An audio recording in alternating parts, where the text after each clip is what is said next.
बिस्मिल्लाहिर्रहमानिर्रहीम। अस्सलामुअलैकुम। मैं हूँ खानम अंसार शहज़ादी। अलिफ चैनल के प्रोग्राम क़ससुल अंबिया में खुशामदीद। हम इस प्रोग्राम में नबी करीम सल्लल्लाहु अलैहि वसल्लम के साथ साथ बाकी सारे अंबिया इकराम की ज़िंदगियों की वो रोशन कहानियाँ बच्चों के साथ शेयर करेंगे, जिससे बच्चे बहुत ज़्यादा अखलाकी इसबाक भी हासिल करेंगे। तो आज हमारे साथ प्यारे प्यारे बच्चों ने हमें ज्वाइन किया है इस प्रोग्राम में, और हम इस प्रोग्राम में कोशिश करेंगे कि बच्चों के साथ वो तमाम चीज़ें डिस्कस करें जो कि इनकी ज़िंदगियों को बेहतर बना सकती हैं।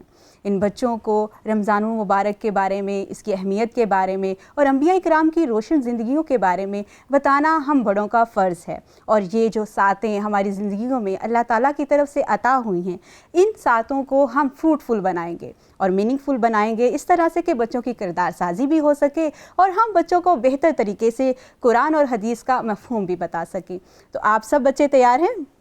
आज की कहानी है हज़रत आदम अलैहिस्सलाम की और हज़रत हव्वा अलैहिस्सलाम की। हम लोगों ने इनकी कहानी शुरू करने से पहले कुछ चीज़ें हैं जो नोट करनी है। आपने इस कहानी को बड़े गौर से सुनना है, क्योंकि हमारी ज़िंदगियों में इन कहानियों की बहुत अहमियत है। हम लोग मुसलमान हैं और अल्लाह ताला की वो मखलूक हैं जिसे अशरफुल मखलूक़ात कहा गया है। तो आपको पता है सबसे पहले इंसान जिस दुनिया में खल्क़ किए गए थे वो कौन थे? हज़रत आदम अलैहिस्सलाम थे। तो आज हम उनकी कहानी सुनेंगे। ठीक है, तैयार हैं आप लोग? अल्लाह ताला ने इस दुनिया में सबसे पहले इंसान हज़रत आदम अलैहिस्सलाम और पहली औरत हज़रत हव्वा अलैहिस्सलाम को पैदा किया था। हज़रत आदम अल्लाह के नबी थे। अल्लाह ने इन्हें नामों का इल्म दिया था। अल्लाह ताला ने जब उनको हल किया ना, तो सब फरिश्ते कहने लगे कि हम तो अल्लाह ताला की इतनी इबादत करते हैं, फिर अल्लाह ताला ने एक इंसान को क्यों खल्क़ किया है? अल्लाह ताला ने हज़रत आदम अलैहिस्सलाम को मिट्टी से पैदा किया, और आपको पता है फरिश्ते कुछ आग से हैं, कुछ पानी से, और वो अल्लाह ताला की बहुत ज़्यादा इबादत करते हैं, अल्लाह ताला के हुक्म की पासदारी करते हैं, और जो अल्लाह ताला का हुक्म होता है तमाम फरिश्ते उसको मिल के पूरा करते हैं। और जब अल्लाह ताला ने हज़रत आदम अलैहिस्सलाम को खल्क़ किया तो कहा कि ये मैंने इंसान को तख्लीक़ किया है और तमाम फरिश्ते इसको सजदा करें। सब फरिश्तों ने सजदा कर लिया, लेकिन एक ने नहीं किया। आपको पता है वो कौन था? वो इब्लीस था, शैतान था। उसने कहा मैं तो ज़्यादा इबादत करता हूँ, मैं तो सबसे बड़ा हूँ, मैंने तो इतने सजदे किए, मैंने अल्लाह ताला की इतनी इबादत की, अब इतना कुछ करने के बावजूद मैं इस मिट्टी से बने हुए इंसान को सजदा करूँगा। तो शैतान ने जब भी अल्लाह की नाफरमानी की तो अल्लाह ताला ने उसको फरिश्ता होने की उस सिफ़त से निकाल दिया और कहा कि आज के बाद तुम उन लोगों में शामिल हो जाओगे, वो हो जाओगे जिसको मैं पसंद नहीं करता, और मैं इंसान को पसंद करता हूँ। मैं हज़रत आदम अलैहिस्सलाम को जन्नत में रखूँगा। हज़रत आदम अलैहिस्सलाम को अल्लाह ताला ने इतनी खूबसूरत जगह दी जिसका नाम जन्नत है। जन्नत इतनी खूबसूरत जगह है, वहाँ पर मेवे हैं, शहद की नहरें हैं, वहाँ पर दूध की नहरें हैं, और हर किस्म का फल है वहाँ पे। जो इंसान जो ख्वाहिश करता है, नेक काम करता है, अल्लाह ताला उसे जन्नत अता करेंगे, और वो वहाँ पर जो ख्वाहिश करेगा अल्लाह ताला उसकी वो ख्वाहिश पूरी करेगा।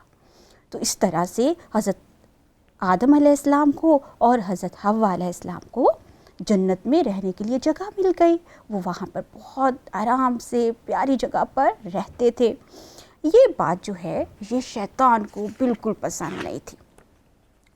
अब क्या हुआ कि अल्लाह ताला ने कहा कि हज़रत आदम अलैहिस्सलाम मैंने आपको ये जगह दी है, जन्नत दी है, मैं आपको जिन चीज़ों से मना करूँगा आपने उन चीज़ों से बाज रहना है, वो काम नहीं करने, लेकिन जिस काम को मैं करने का हुक्म दूंगा वो आपने लाजम करने हैं। तो इस तरह से आप अल्लाह ताला ने उनको कहा कि एक दरख्त है उसके करीब आपने नहीं जाना, यानी उसका जो फ्रूट है ना वो आपने नहीं खाना। अब जब शैतान को इस बात का पता चला कि ये तो अल्लाह ताला ने मना किया है, अगर मैं इनको इस बात पे बहकाऊंगा तो ये तो उस बात पे अमल करेंगे, तो अल्लाह ताला इनसे भी नाराज़ हो जाएगा। اب کیا ہوا، شیطان نے آ کے بہکانا شروع کر دیا. پھر حضرت آدم علیہ السلام نے وہ درخت جس سے اللہ تعالیٰ نے ان کو منع فرمایا تھا، اس کا درخت کا پھل کھا لیا. اب کیا ہوا کہ جب اللہ تعالیٰ نے دیکھا کہ انہوں نے تو کھا لیا، تو اب وہ ناراض ہو گئے. پھر اللہ تعالیٰ نے ان سے وہ جو رہنے کی جگہ خوبصورت تھی جنت، وہ چھین لی اور کہا کہ اب آپ یہاں پر نہیں رہو گے. اللہ تعالیٰ نے ان کو زمین پر بھیج دیا. اب جو شیطان کا جو کام تھا وہ پورا ہو گیا. اس نے کہا کہ میں تو آگ سے بنا ہوں، انسان مٹی سے بنا ہے. دیکھو اللہ تعالیٰ نے انسان کو بنایا تھا اور اشرف المخلوقات کہا تھا، دیکھو میں نے ایک دفعہ بہکایا اور اس نے وہ فروٹ کھایا اور وہ جنت سے نکل گیا. اب جب ابلیس نے یہ اپنی سازش جو تھی اس کو پورا کر لیا، تو اب وہ خوشی کے مارے کیا کر رہا تھا کہ وہ دیکھ رہا تھا کہ حضرت آدم علیہ السلام جب زمین پر گئے تو ان کو مشکل کی زندگی وہاں پر رہنے کو ملی تھی کیونکہ ان کے پاس رہنے کو گھر نہیں تھا، کھانے کو کوئی چیز نہیں تھی. اب وہ پریشان ہو گئے، بہت زیادہ پریشان ہوئے. تو پھر انہوں نے سوچا کہ ہم اللہ تعالیٰ سے توبہ کر لیتے ہیں.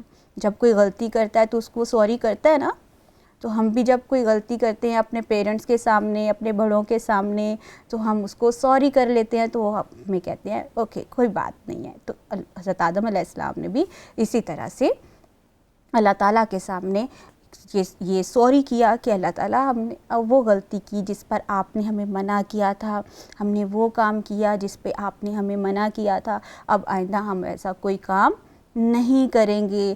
ہم آپ سے سوری کرتے ہیں، معافی مانگتے ہیں، ہماری توبہ قبول فرما لیجئے.